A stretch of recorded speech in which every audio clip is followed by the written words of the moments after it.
The faint hum of the streetlights buzzed in the otherwise silent neighborhood of Crescent Pines. It was the kind of quiet that unsettled Claire.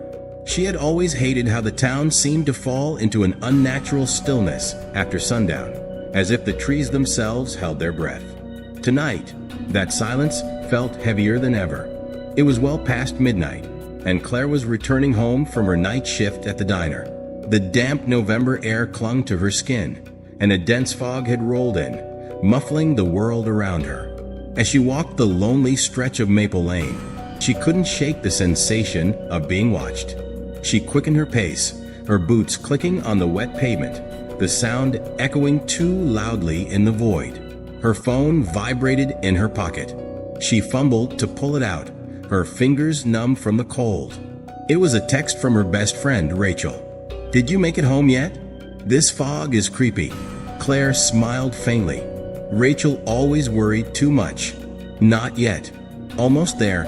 Don't stay up waiting," she typed back, stuffing the phone into her jacket. But as she tucked it away, a shiver ran down her spine. It wasn't the cold. It was the distinct feeling of eyes boring into her back. She turned abruptly, scanning the fog-shrouded street behind her. Nothing. Just the faint orange glow of streetlights and the shadows they cast on the cracked sidewalk. She shook her head, muttering to herself, "Get a grip, Claire. It's just your imagination." But the feeling didn't go away.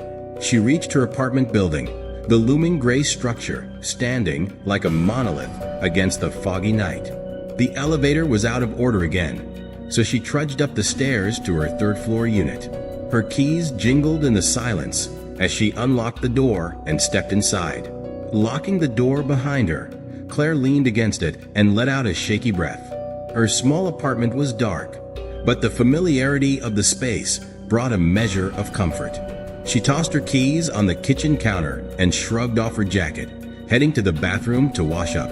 As she splashed cold water on her face, she caught a movement in the corner of her eye. She froze, staring into the mirror. For a moment, she thought she saw a shadow move behind her. Whipping around, she found nothing but the empty bathroom. Her heart pounded in her chest. Claire laughed nervously. "You're overtired," she whispered to herself. "That's all." She climbed into bed, pulling the blankets up to her chin. Despite her exhaustion, sleep didn't come easily. The eerie sensation of being watched lingered, and every creak of the building made her jolt. Eventually, she drifted off, her dreams a blur of faceless figures and whispers she couldn't understand. Claire woke abruptly to the sound of knocking. 3 sharp raps on her door. She glanced at the clock on her nightstand. 3:17 a.m. Her heart sank. Who would be knocking at this hour? She tiptoed to the door, peering through the peephole. The hallway was empty. The air in her chest froze. Slowly, she unlatched the chain and opened the door a crack. The hallway stretched before her, silent and undisturbed. The fog outside pressed against the building's small windows, distorting the light from the street lamps. "Hello," she called out softly. No answer. She closed the door quickly, locking it and double-checking the chain. As she turned back toward her bedroom, her phone buzzed on the kitchen counter. It was another text from Rachel. "Claire, are you okay?" Frowning, she typed back, "Yeah, why?" The reply came instantly. "Because I saw someone following you earlier." Claire's stomach dropped. Her fingers trembled as she responded. "What do you mean? Where?" Rachel's reply was chilling. "In the fog, behind you on Maple Lane. I thought it was just someone else walking, but they stopped when you stopped." Claire's breath quickened. She stared at the text, her mind racing. She had felt it, the presence, the eyes, but she had convinced herself it was paranoia. She glanced around her apartment, every shadow suddenly feeling menacing. Her phone buzzed again. "Lock your doors. Don't open them for anyone." The rest of the night passed in a haze of fear and unease. Claire barely slept, every noise outside her apartment making her jump. By the time dawn broke, she was exhausted but determined to put the night's events behind her. She convinced herself Rachel had been mistaken. Perhaps it had been a neighbor or someone passing by. She refused to let her imagination run wild.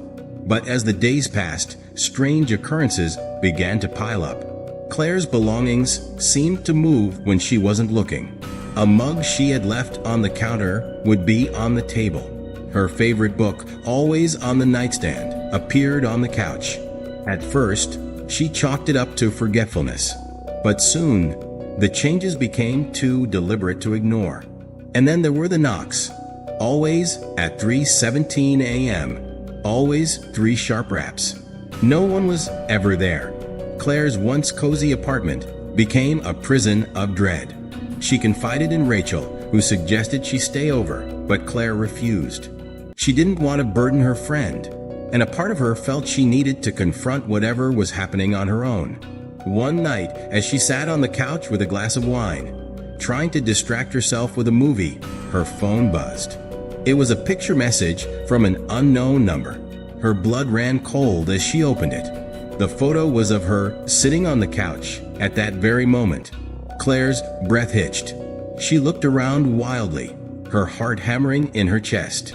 The apartment was empty, the door still locked. But someone was watching her. Claire's fear turned into desperation. She began researching the history of her building and found a chilling story. A young woman named Eliza had lived there decades ago. She had disappeared under mysterious circumstances, her belongings left untouched. The police found no evidence of foul play, but neighbors spoke of eerie knocks and strange occurrences in the weeks before her disappearance. The more Claire read, the more she became convinced Eliza's spirit was reaching out. But why her? Determined to find answers, Claire contacted a local paranormal investigator. His name was Mark, and he had a reputation for uncovering the truth behind hauntings. When he arrived, the atmosphere in the apartment seemed to shift. The air grew colder, and the lights flickered. Mark set up his equipment: cameras, EMF detectors, and audio recorders. As they sat in the living room, the knocking began. 3 sharp raps at exactly 3:17 a.m. Mark grabbed his recorder and asked, "Eliza, is that you?" The response was immediate. A chilling whisper filled the room. "Help me?" Claire's blood turned to ice. Mark's face was grim. "She's trapped here. Something or someone won't let her leave." They delved deeper into the investigation, uncovering a sinister truth. Eliza hadn't disappeared. She had been murdered by the building's landlord, a man obsessed with her. He had hidden her body in the basement, beneath the concrete floor. Claire and Mark decided to confront the darkness head-on. They ventured into the basement, armed with nothing but flashlights and a crowbar. The air was thick with unease, and every step felt heavier than the last.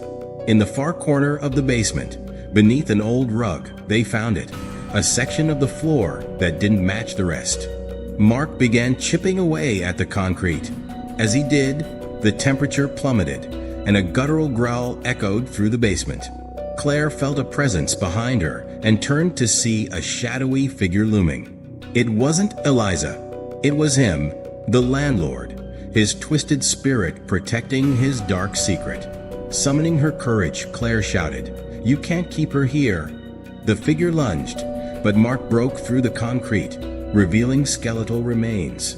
A blinding light filled the basement, and the shadow let out a piercing scream before vanishing. Eliza's voice, soft and filled with gratitude, whispered, "Thank you." The apartment returned to normal after that night. The knocking ceased, and the oppressive presence lifted. Claire moved out shortly after, unable to stay in a place with so many memories. But she would never forget Eliza, or the chilling nights she spent being followed by a restless spirit.